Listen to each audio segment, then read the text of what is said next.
understand what matters. Okay, that we're being lied to. I understand I understand the gist of it. And when you were saying before that Democrats don't appeal to, regular people, I would add, it's not only that they don't appeal to regular people, they actually turn off regular people so much that they're pushing regular people to the right. No, they're pushing them over to me. And I see it all the time. We are out like, a big part of our lives is some type of canvassing. We're always at events. We're always talking to people. And I can tell you that most regular people are really tired of the elitism and the sanctimonious nature of the Democratic Party. They are sick of it.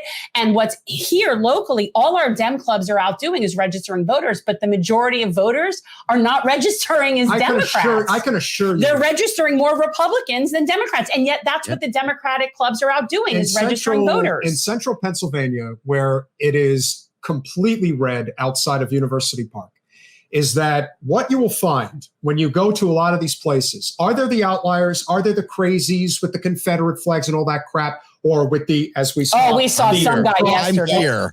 Or with the pro-life flag. Yes, know, well, they are not the majority. No. They are the outliers and they're crazy, but the majority of people, like the ones that we were with the other day, this guy yesterday. Regular working people.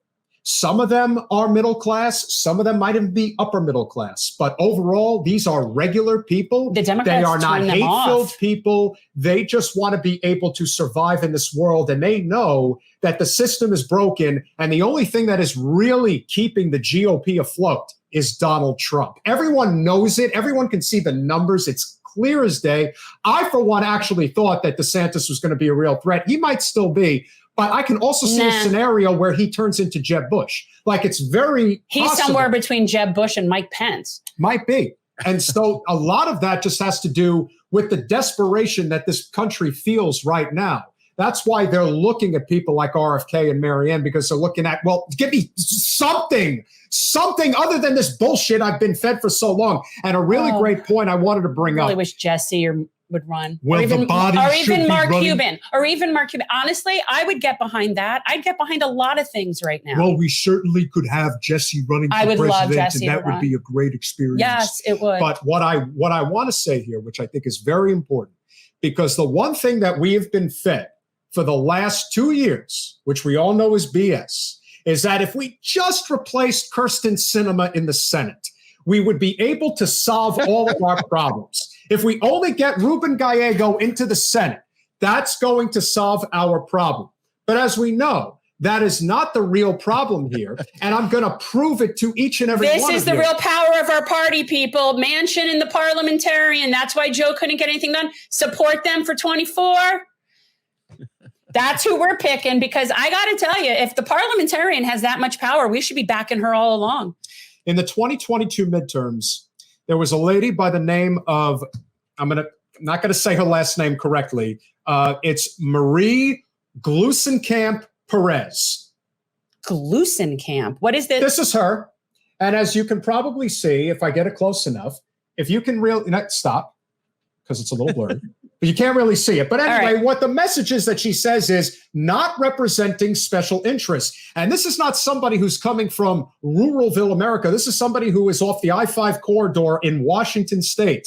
So this is somebody who lives amongst society, even though she has the rural libertarian lean in her disposition, which is perfectly fine as long as you're not captured by corporate special interests. But lo and behold, not really a surprise here. The Debt Collective, a great group that we know personally, put out this information the other day regarding Jared Golden, who we all know is really a libertarian congressional representative, masquerading as a Democrat up in the state of Maine. I'm not really concerned about what he does because we know what his MO is. But with Marie, she decided, as part of the we're going to have a few Democrats side with the GOP, because, there's always going to be enough to make sure anything worth getting done doesn't. Hence the parliamentarian. Today, 2 Democrats voted with Republicans to say that not only should student debt relief be repealed, not only should the pause on payments end, but that you should make retroactive payments for previous months. 2 Democrats jumped on with that. And Jared Golden was one, kidding? and Marie Glusenkamp Perez was the other. If you think that this is about if we just get one more person out of power, because that's what's going to solve it, rather than they'll find another bad guy. That corporate special interests have captured our government, and we do not have a robust labor movement outside of politics to thwart this right now. Yep. I give you Exhibit A as to why it doesn't mean a thing. That's a Democrat. Isn't that crazy? Like, this is we are in the bizarro world. But this is not going to get enough flack. There's not enough attention that is going to be drawn to this lady. If I were in there, I'd have words for her.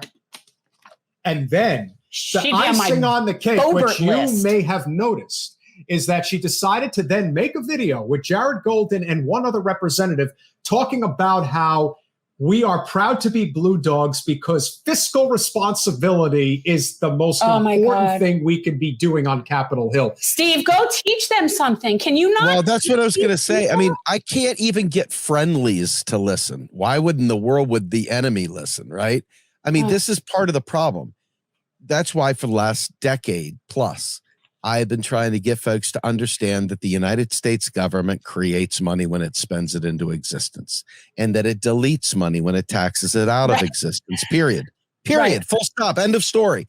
And so all this fiscal responsibility, if you really believe that, okay, we need to have a talk. You're not a very, very informed person, and I can help.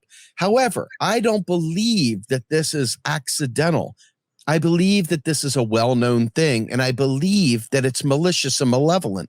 I'm not here to stroke anyone's hair. I'm here to tell the truth, and the truth is that forever, I mean, going way the hell back, okay? We knew back in the day that we used to burn money. We used to literally take these, tobacco and burn it. We would take coupons and trash them. We knew that money had done its job when the debt was paid, and they didn't sit there and look around. Where are we going to find the money? They know this. They know this. They know this.